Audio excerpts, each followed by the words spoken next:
Welcome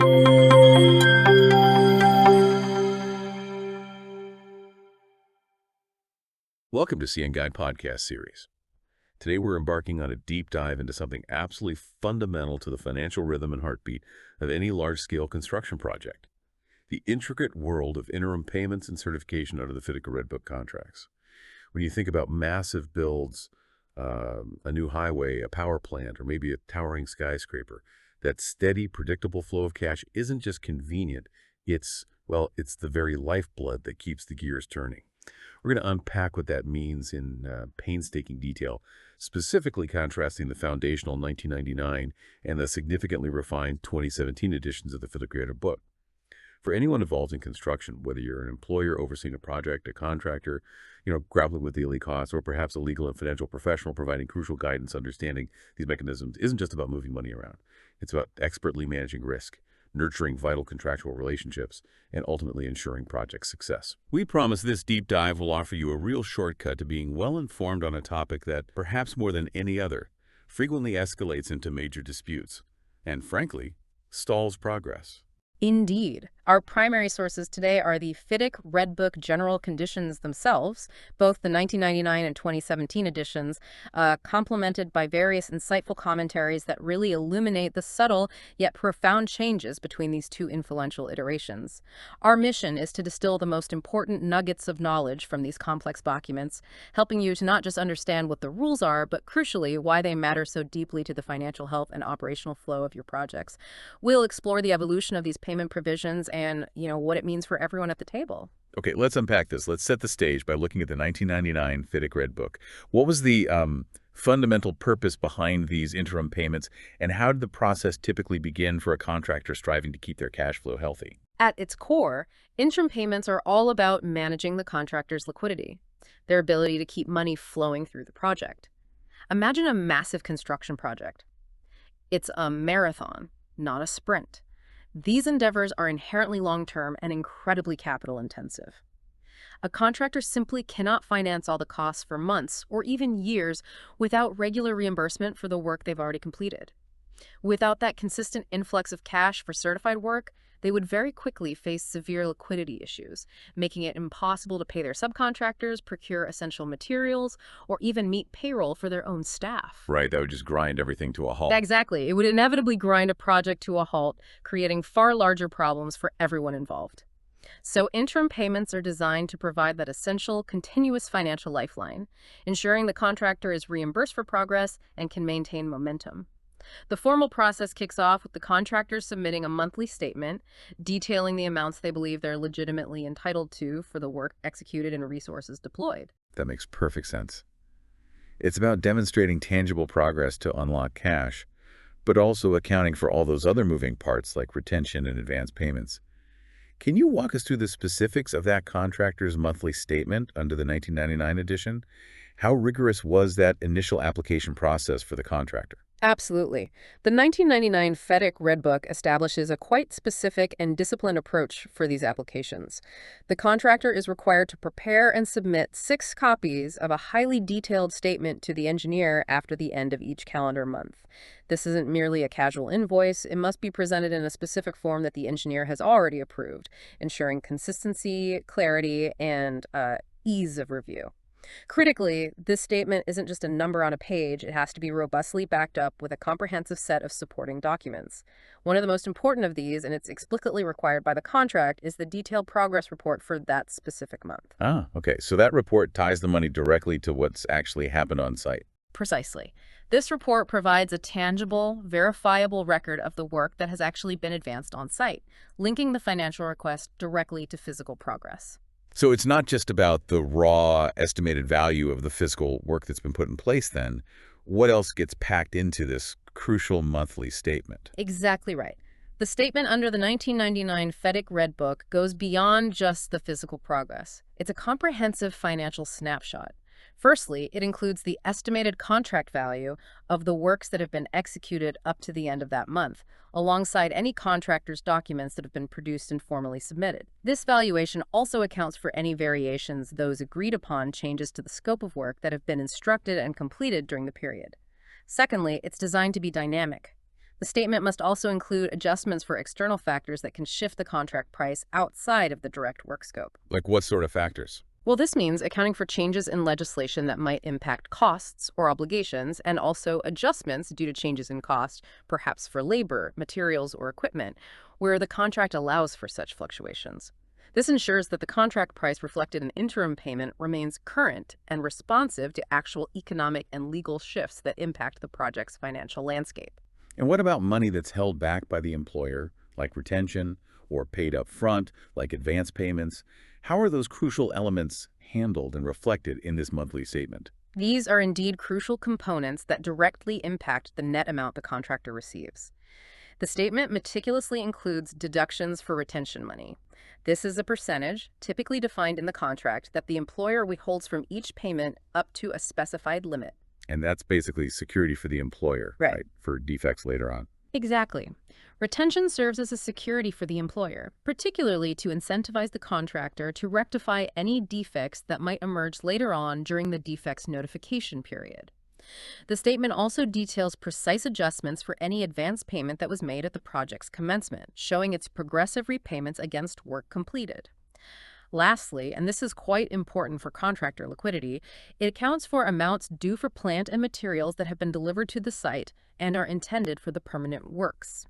This allows for earlier payment on significant high-value items even before they are fully incorporated into the final structure, providing a much-needed injection of cash for material procurement. That sounds like a very comprehensive and detailed application process for the contractor. Once that statement is submitted, how does the engineer then step in and certify these amounts? What's their pivotal role, and what are the limitations or key nuances of their certification? The engineer plays an absolutely pivotal, almost quasi-judicial role here, acting as an impartial certifier between the employer and the contractor.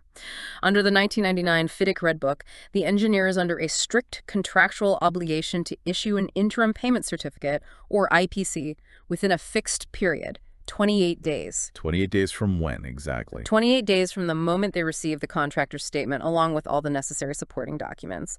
This 28-day window is not a suggestion. It's a critical, firm deadline. It establishes a predictable rhythm for the engineer's assessment and certification, which directly dictates the project's financial pulse and keeps the contractor's cash flow moving. And is there anything that absolutely must be in place, a fundamental prerequisite, before any payment can be certified at all, no matter how much work has been done? Yes, there's a key and non-negotiable prerequisite that underpins the entire payment process. No amount will be certified or paid until the employer has formally received the performance security in the specified form and from an approved entity. This performance security is fundamental, acting as a critical financial safeguard for the employer against potential contractor default or significant non-performance. It's the employer's peace of mind, and without it, the payment tap simply remains closed. What's also quite practical and fascinating here is that the engineer also has the authority within any current IPC to make corrections or modifications to any previous payment certificate. Oh, really? So they can fix mistakes later? Yes, this built-in flexibility is vital, allowing for the rectification of errors discovered later or adjustments based on new information or revised valuations, all without the cumbersome process of issuing a separate retrospective document. It maintains the accuracy of ongoing payments. But I've heard that an interim payment certificate isn't a final stamp of approval on the work. Can the engineer still challenge the quality or compliance of the work later, even after having certified payment for it? That's an absolutely crucial point, and it's explicitly stated and reinforced throughout the FIDIC philosophy. An IPC, despite certifying an amount due, shall not be deemed to indicate the engineer's final acceptance, approval, consent, or satisfaction of the work. It's truly an interim payment based on the estimated value of work done and materials supplied up to that point. It is emphatically not a final validation or acceptance of quality, nor does it waive the employer's rights to address noncompliance. So defects found later can still be dealt with? Absolutely. This means that if defects are discovered later in the project, or if work is subsequently found not to be in accordance with the contract specifications, the employer still retains full recourse under the contract to demand rectification or make deductions. Furthermore, and this is a powerful tool for the engineer, they have the explicit right to withhold payment in specific, well-defined circumstances.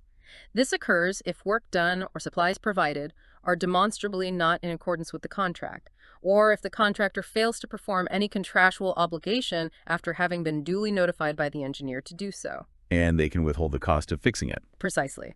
In such cases, the cost of rectification for defective work or the fair value of the unfulfilled obligation can be legitimately withheld from the current payment certificate. This ensures that the payment process isn't just about cash flow, but also about maintaining quality and adherence to contractual terms. So the engineer certifies, but it's not a blanket approval. It's more like a provisional approval that can be adjusted. Once that certificate is issued, then comes the actual payment by the employer.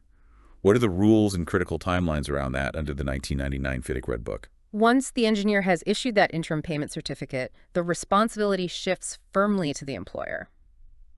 Under the 1999 FIDIC Red Book, the employer is generally required to pay the amount certified in each IPC within 56 days after receiving that certificate.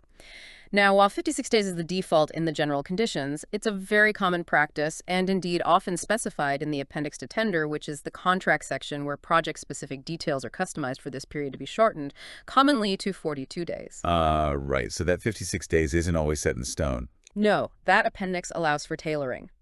This flexibility allows parties to accelerate the payment cycle based on their specific needs, market practices, or the project's urgency. Payments are clearly stipulated to be made into the contractor's nominated bank account in the currency and payment country that have been explicitly specified in the contract. This avoids any ambiguity regarding the payment destination or currency exchange risks. And this is where the rubber meets the road. What happens if the employer, for whatever reason, doesn't pay on time? Are there clear penalties or mechanisms for delayed payment in the 1999 edition? Because delayed cash flow can be absolutely devastating for a contractor. Absolutely. Delayed payments in construction aren't just an annoyance, they're a direct threat to a contractor's financial health, capable of derailing even the most well-planned projects. FEI understood this deeply, which is why, right back in the 1999 Red Book, they built in a powerful disincentive for late payment. Under the relevant clause, if the contractor doesn't receive their due amount by the agreed-upon payment date, they are explicitly entitled to receive financing charges. Financing charges, like interest. Exactly, but potentially more potent.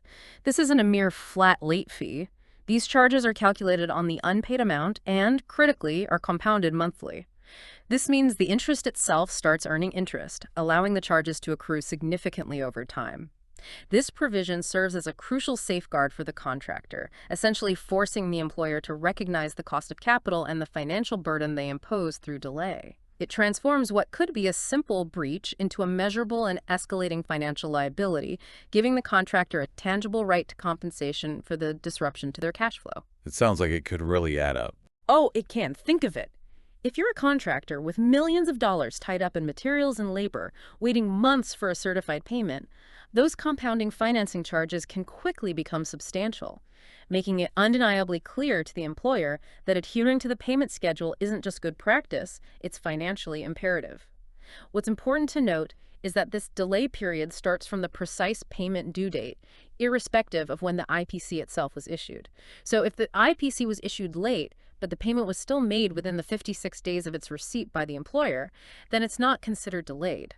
But if that 56-day clock runs out, the financing charges kick in immediately from that due date. That seems like a very strong protective measure for contractors. Now, what about those elements that impact the total sum specifically? Advance payments, which can be a huge help at the start of a project, or the inclusion of payment for plant and materials that are brought to site but not yet fully incorporated. How are these managed within this interim payment framework in 1999? Yes, these are integral to the interim payment calculation and are designed to alleviate some of the initial financial burden on the contractor, improving their cash flow early in the project. Let's start with advance payments. This isn't a mandatory FIDIC policy requirement, but rather a contractual convenience, often included in the appendix to tender, especially for larger or more complex projects. It's typically a lump sum provided at the very beginning of a project. Like a mobilization fund. Sort of, yes. Its primary function is to help the contractor with significant mobilization costs, procurement of long-lead items, and initial cash flow needs before regular progress payments really kick in. So it's like a financial jumpstart for the contractor. But what crucial safeguards are put in place for the employer, who's essentially providing the significant upfront cash before much tangible work is visible? Precisely, a jump start to get the engine running. To protect the employer, this advance payment is almost always secured by a guarantee, which must be issued by an approved entity, typically a bank, and from an approved country. This guarantee provides the employer with a financial backstop should the contractor fail to perform or repay. If no amount for an advance payment is specified in the contract, then this particular subclause simply becomes inapplicable. This advance isn't a gift, though. It's a temporary loan, which is repaid through carefully structured percentage deductions in subsequent interim payment certificates as the contractor makes progress and gets paid for work done. These repayment percentages are usually defined in the appendix to tender. And there's a mechanism to ensure it gets fully repaid. Yes, there's a crucial provision that safeguards the employer's investment. If the advance payment isn't fully repaid by the time the taking over certificate for the works is issued, that's the formal document signaling the employer has taken possession of the substantially completed works, or upon termination of the contract for specific reasons, then the entire outstanding balance becomes immediately due and payable by the contractor back to the employer. This ensures the employer recovers the funds, providing a clear financial closure point for the advance payment. And for large, expensive pieces of plant and materials that might sit on site for a while before being fully incorporated into the permanent works, things like huge turbines, specialized equipment, or large steel structures. How does the 1999 FIDIC Red Book facilitate payment for those, even before they're fully installed? This is a critical aspect for a contractor's liquidity, especially on projects with high-value, long-lead equipment. The 1999 Red Book, under its relevant clause, allows for an amount for plant and materials that have been delivered to the site and are unequivocally intended for incorporation into the permanent works to be included in the IPCs, even before they are fully installed or fixed. So they get paid for them just sitting there. Partially, yes. This provides earlier cash flow for these significant procurement costs, preventing the contractor from tying up excessive capital and materials sitting idly. Typically, 80% of their costs can be certified, provided they meet strict conditions. They must be explicitly listed in the appendix to tender, properly stored and protected against loss, damage, or deterioration, and clearly appear to be in accordance with the contract specifications.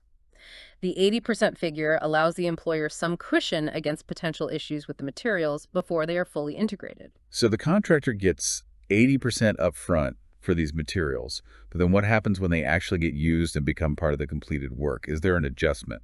Yes, there's a crucial corresponding adjustment. A reduction equal to the amount previously paid for these materials is made in subsequent IPCs when the full contract value of these plant and materials is later included as part of the permanent works.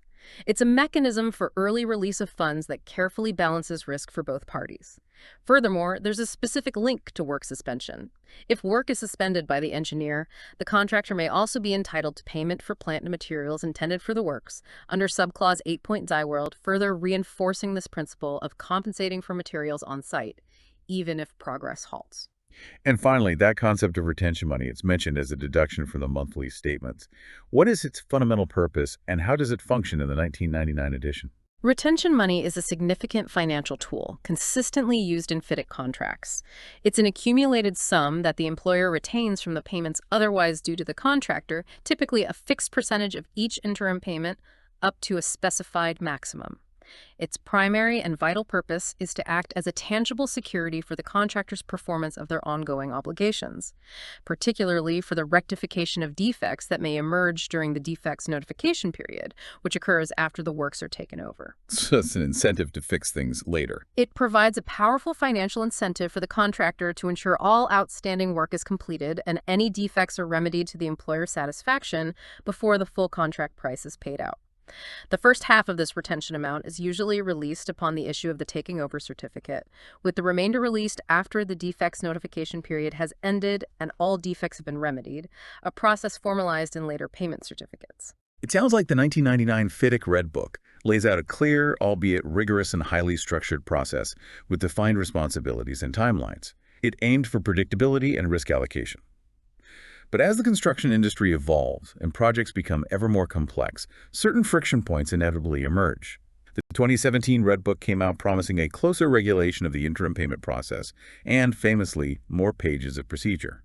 So, what were the major shifts or enhancements we truly see in the 2017 edition regarding payments and certification?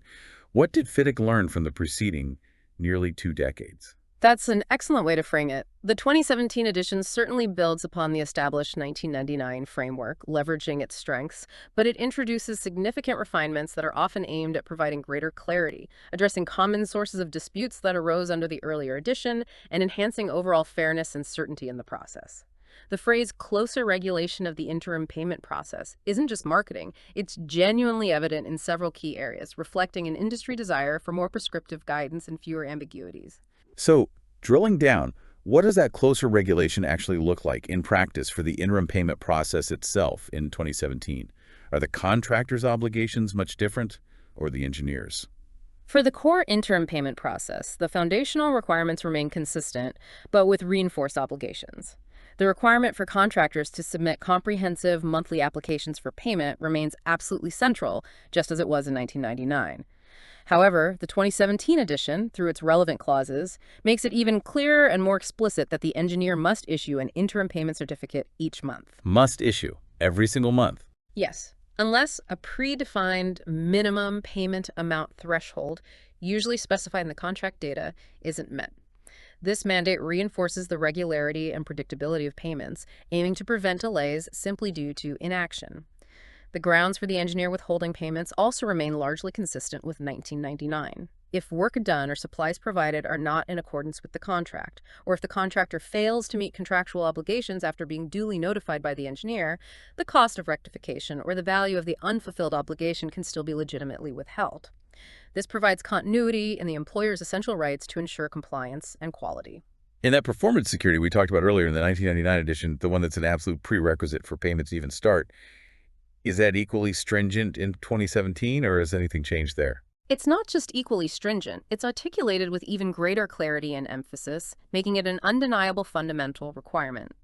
Under the 2017 FIDIC Red Book, it is very explicitly stated that no amount will be certified or paid until the employer has received the performance security in the correct specified form and from an approved entity. Okay, crystal clear. No security, no money flows. Exactly. This is a non-negotiable fundamental prerequisite to payments commencing. It essentially means the employer's financial protection, in the form of the security, is explicitly paramount from day one of the payment cycle before any significant cash flow leaves their hands. It's a clear line in the sand designed to protect the employer's interests up front. Okay, this closer regulation certainly seems to tighten up the process. But I imagine many of our listeners are most curious about how claims, which directly affect payment entitlements, are handled. Disputes over claims are a huge source of project friction and cash flow headaches.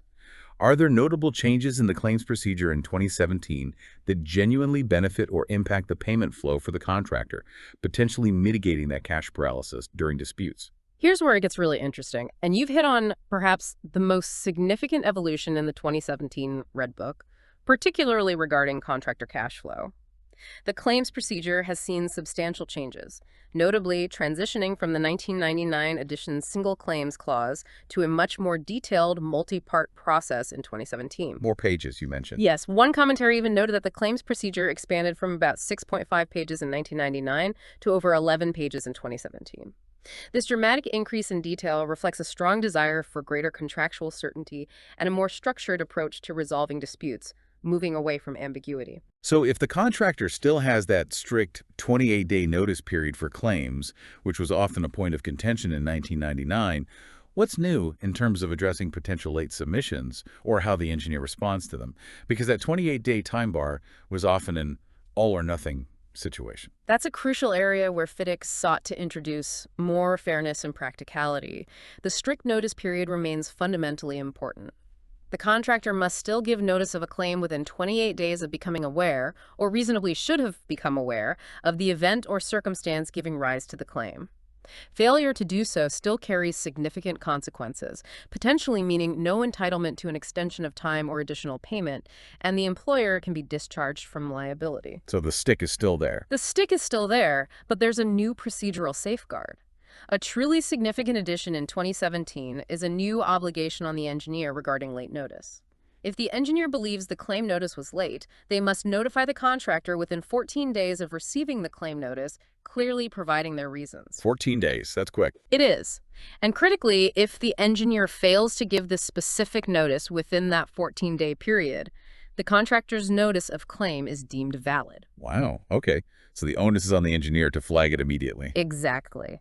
This provision places a clear and swift burden on the engineer to address timeliness promptly, essentially preventing the employer from springing a time bar argument much later in the process, after significant time and effort may have been invested in substantiating the claim. It forces early engagement on the procedural aspect. That's a remarkable change, adding a layer of diligence on the engineer.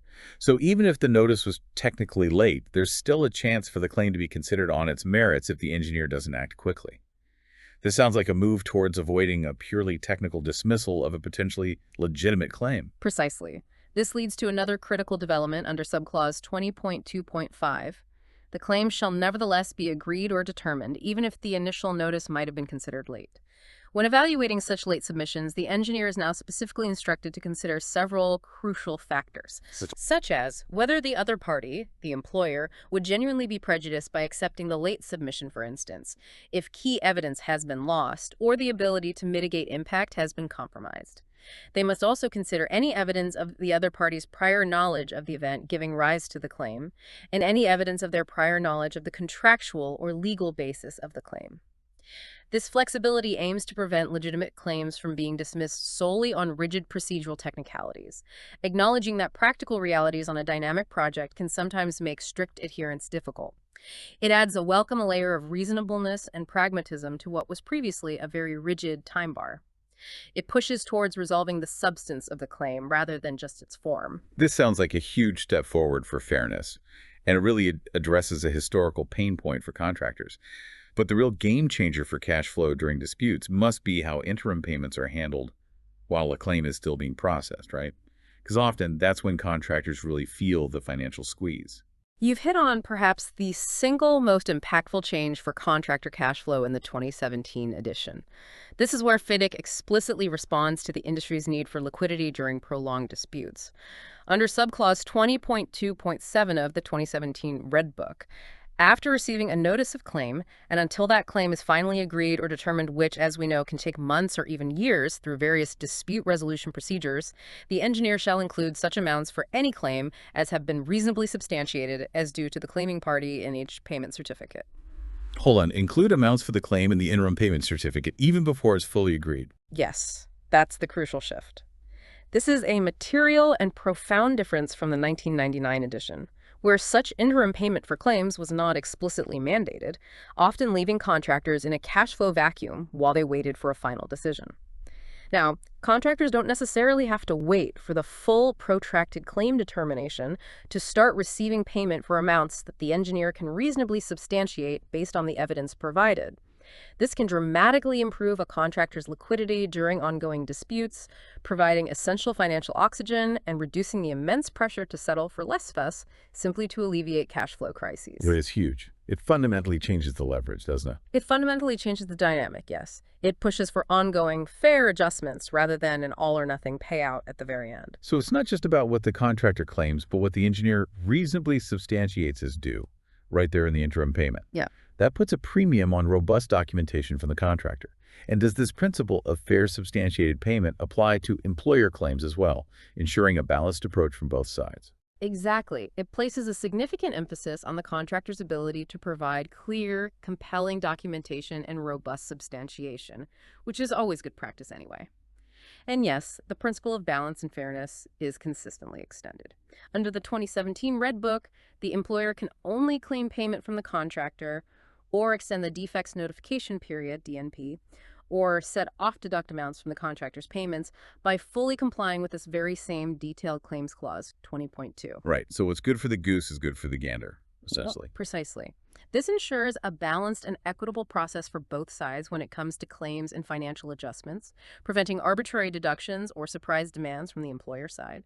It ensures that any claim, whether from the contractor or the employer, must follow a structured, documented, and transparent process before impacting payments. That's a lot of detail about claims, which is clearly a major area of refinement.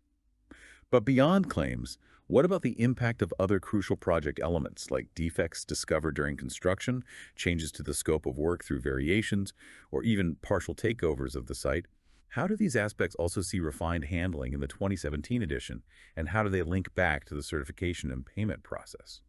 These aspects also see significantly refined handling in 2017, all directly linking back to how payments are managed and how financial adjustments are made throughout the project lifecycle.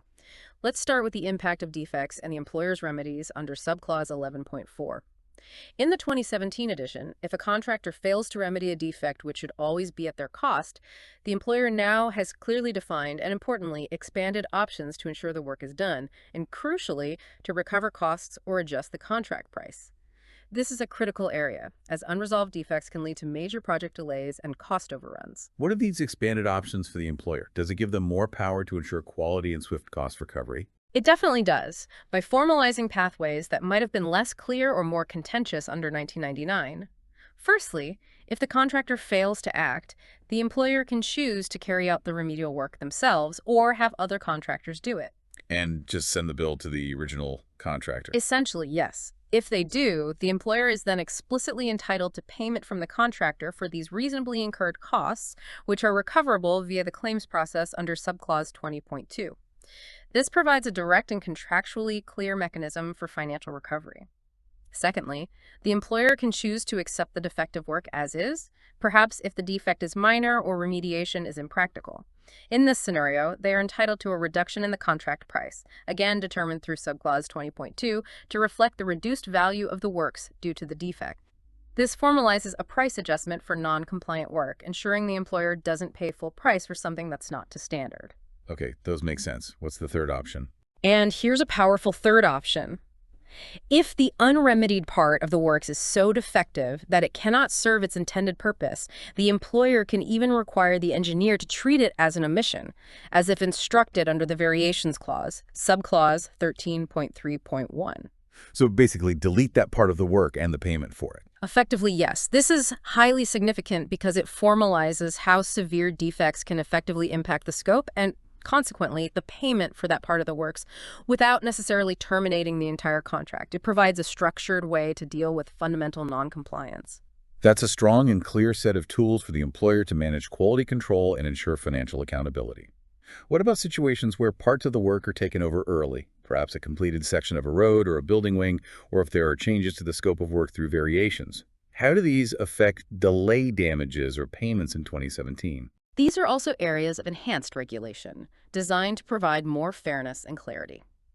For adjustments to delay damages under subclause 10.2, which are essentially penalties for late completion, the 2017 edition includes a clear provision for proportional reduction when there's a partial taking over.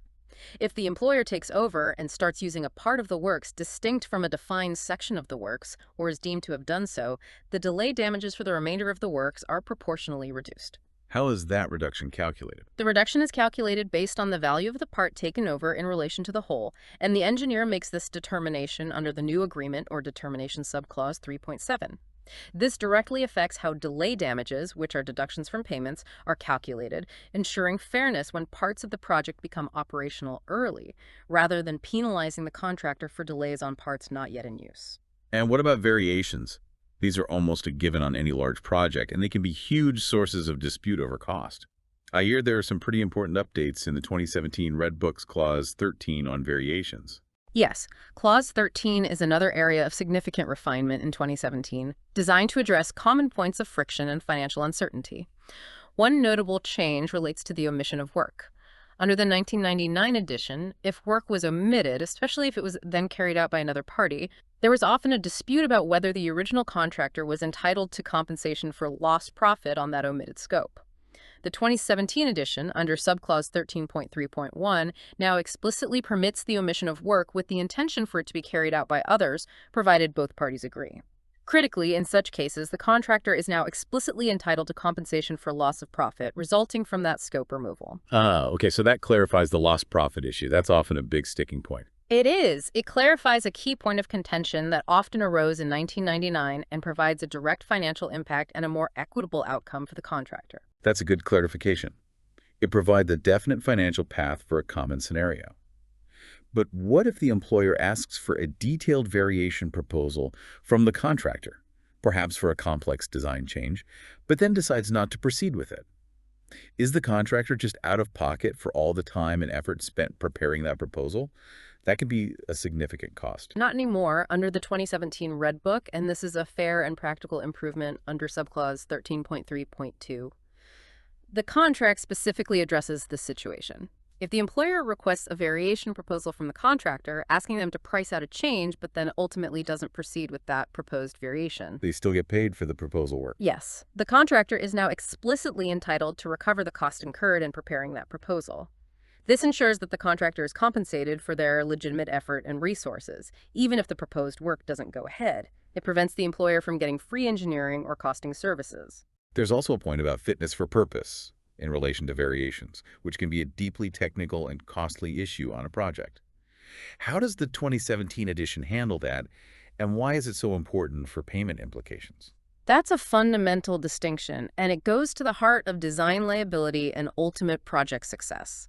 The 2017 language around fitness for purpose, particularly in commentaries on subclass 13.3.1, differs significantly from 1999.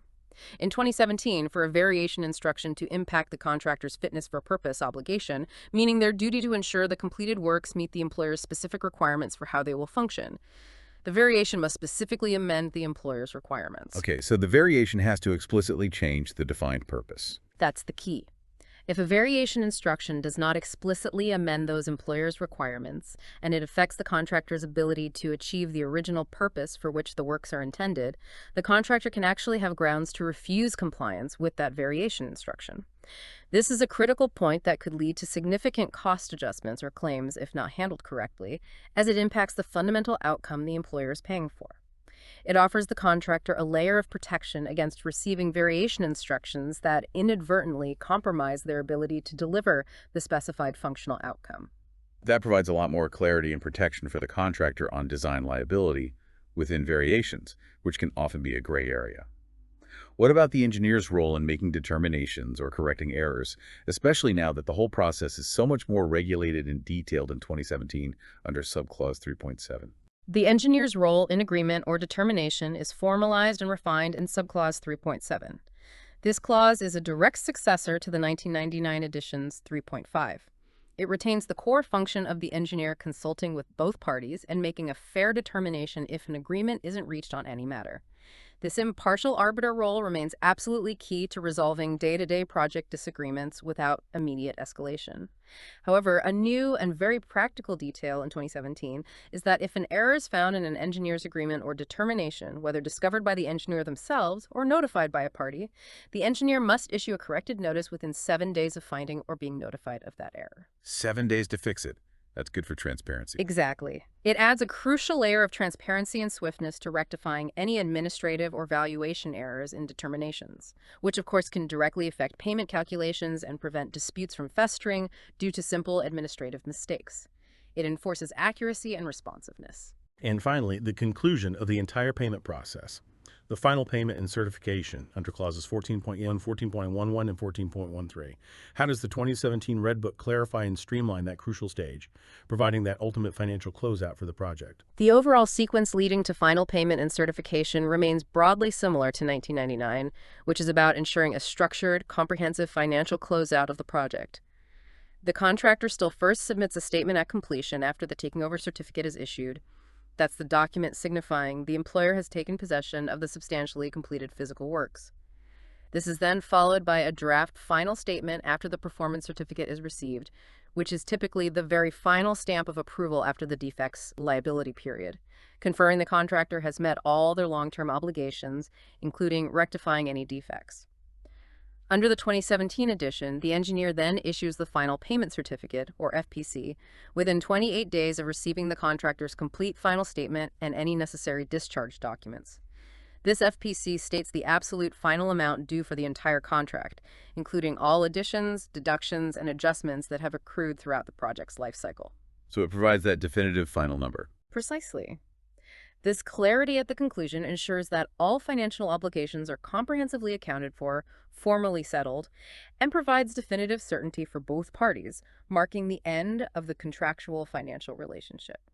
It's clear that the 2017 FIDIC Red Book builds on and significantly refines the 1999 version, adding layers of detail, clarity, and addressing common friction points that emerged over nearly 2 decades of project experience.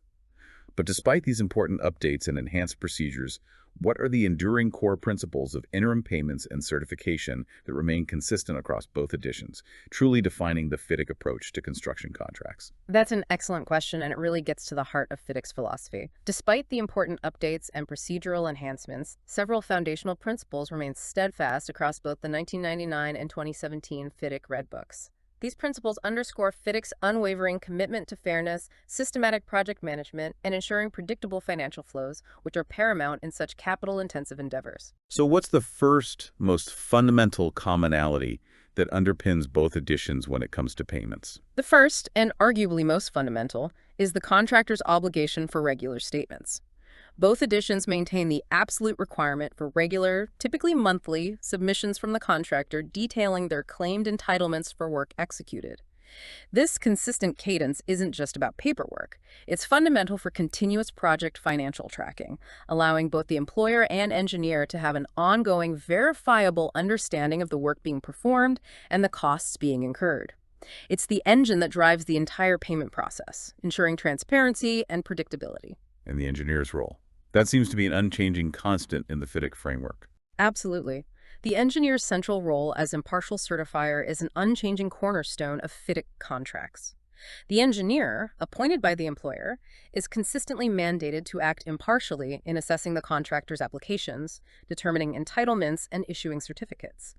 This independent professional role is crucial for fostering trust between the parties and for proactive dispute avoidance. Without that neutral arbiter, every payment could easily become a battlefield, grinding progress to a halt. Their certification isn't just about numbers, it's about maintaining a fair and objective financial assessment based on the contract terms, rather than solely on one party's immediate interest. What about claims? Even with the 2017 refinement to how late claims are handled, it sounds like strict adherence to procedure is still paramount, and that's a consistent theme across both editions. Indeed. Strict procedural requirements for claims remain a fundamental principle in both editions. While 2017 introduces more nuanced considerations for late claims and important flexibility, the underlying principle that any claim requires prompt notification and proper substantiation is paramount. Failure to follow these procedures meticulously can still lead to forfeiture of entitlements. This emphasizes the vital importance of diligence and contractual awareness from both sides, pushing for early identification and clear documentation of any issues that may lead to claims. Both editions firmly state, don't just have a claim, document it properly, diligently, and on time. And the timelines for getting paid. That seems like it would be consistent across any robust contract aiming for financial predictability. They are, and they are absolutely critical for maintaining project liquidity. Defined payment timelines are consistently stipulated and rigorously enforced. The contractual periods for the engineer to issue certificates, typically 28 days from receiving the statement, and for the employer to make payments, generally 56 days, though, as we discussed, often reduced to 42 days in practice via the appendix to tender, are unwavering. These strict timelines are essential for maintaining the project's financial health and ensuring predictability for the contractor. So those financing charges for delayed payment we discussed earlier, are they present in both editions? Is that consistent protection for the contractor? Yes, the consequences for delayed payment are a consistent and vital feature across both editions. The contractor's explicit right to receive financing charges, compounded monthly for late payments, is a powerful incentive for employers to adhere to payment schedules. This safeguarding of the contractor's financial interests, preventing their cash flow from being unfairly impacted by late payments, is a consistent and fundamental protection built into the FIDIC framework. It underscores FIDIC's commitment to keeping projects financially viable for the contractor. And the core nature of these payment certificates, that they're not final approvals of the work, is that also true across both 1999 and 2017? Absolutely. The interim nature of certificates is a key and unchanging principle in both editions. An interim payment certificate is not a final acceptance or approval of the quality or completeness of the work. This allows for subsequent adjustments, rectifications, or deductions for defects discovered later, ensuring the employer isn't disadvantaged by early payments based on progress. It reinforces the idea that the project is an ongoing process of construction, assessment, and potential correction until final completion and the end of the defects liability period. How about the common financial instruments used to balance risk, like advance payments and retention money? Are their mechanisms consistent? Yes. The management of advance payment and retention mechanisms are consistent contractual features designed to balance risk for both parties. Advance payments, while optional when included, typically require a guarantee from the contractor and are repaid in fees, providing initial liquidity for the contractor while securing the employer's upfront funds. Similarly, retention money is consistently held as a security for contractor performance and defect rectification, and then released in stages later in the project lifecycle. These structures are integral to FIDIC's thoughtful approach to risk allocation and financial security. And finally, how do changes in scope or variations consistently influence payments in both versions? Because that's a constant on any project. The impact of variations on payment is consistently addressed and managed across both editions. Changes to the scope of work or quantities, whether additions, reductions, or alterations, are initiated through formal variations, which directly affect the contract price and subsequent payments. Both editions provide clear frameworks for valuing these changes and adjusting interim payments accordingly, ensuring that the contract price remains reflective of the work actually being performed, even when the scope evolves significantly. While the 2017 edition offers more specific guidance on compensation for lost profit on omitted works or aborted proposals, the core principle of valuing and incorporating variations into payments, ensuring the contract price remains fair, is constant. So knowing all of this, the detailed mechanics, the subtle shifts, the core principles, why should all of this matter to you, our listener, right now? What's the practical, real-world impact of understanding these nuances for anyone involved in construction? Understanding these specifics is paramount for several reasons, whether you're a contractor on the ground, an employer managing a portfolio of projects, or a project manager or legal professional advising on these complex endeavors. This isn't just academic, it's about tangible project success and financial health. Let's start with contractors. What's their absolute key takeaway from this deep dive into FIDIC payments and their evolution? For contractors, the message is unequivocal. Diligent record-keeping and the timely submission of detailed, well-substantiated statements are your absolute lifeline. This cannot be overstated. The 2017 changes, especially regarding the engineer's explicit obligation to include reasonably substantiated claim amounts in interim payment certificates, even before a full, final agreement or determination is reached, offer a truly significant advantage for managing your cash flow during disputes. So they need to know that rule and use it. Absolutely. You need to be acutely aware of this and leverage it. It means you don't necessarily have to starve for cash while a legitimate claim is being debated for months or years. If you can provide solid evidence, the contract now explicitly supports interim payment. This fundamentally shifts the dynamic, providing vital financial oxygen. And for employers, what's most critical for them to take from this, particularly with the 2017 refinements? For employers, adherence to certification and payment timelines is absolutely crucial, not just a matter of good faith. Failing to do so not only triggers those compounding financing charges we discussed, which can become a significant hidden cost, but also risks severely damaging contractual relationships and potentially escalating minor disagreements into major disputes that can derail entire projects. The enhanced clarity in 2017 on the employer's remedies for defective work empowers you to manage non-compliance effectively. You now have more structured and robust options to ensure the work is corrected or to adjust the price appropriately, all while following due process, which is essential for maintaining contractual integrity and avoiding counterclaims for overreach. And for project managers and legal professionals who navigate these contracts daily, what's the big aha moment in all of this, especially with the 2017 changes? What should they really be focusing on? The aha moment really centers on that 2017 FIDIC Red Book's explicit requirement for the engineer to include reasonably substantiated amounts of claims in interim payment certificates, even before a full agreement or determination is reached. That interim payment for claims again. Yes, that's the one. This is a truly substantial enhancement for contractor liquidity. It directly addresses a common, crippling pain point in construction projects: cash flow paralysis during ongoing disputes. It forces a more dynamic and equitable approach to payment while claims are being processed, moving away from a traditional pay-when-adjudicated default for such amounts. For project managers, this means an even greater emphasis on robust, contemporaneous documentation and proactive, transparent communication on site.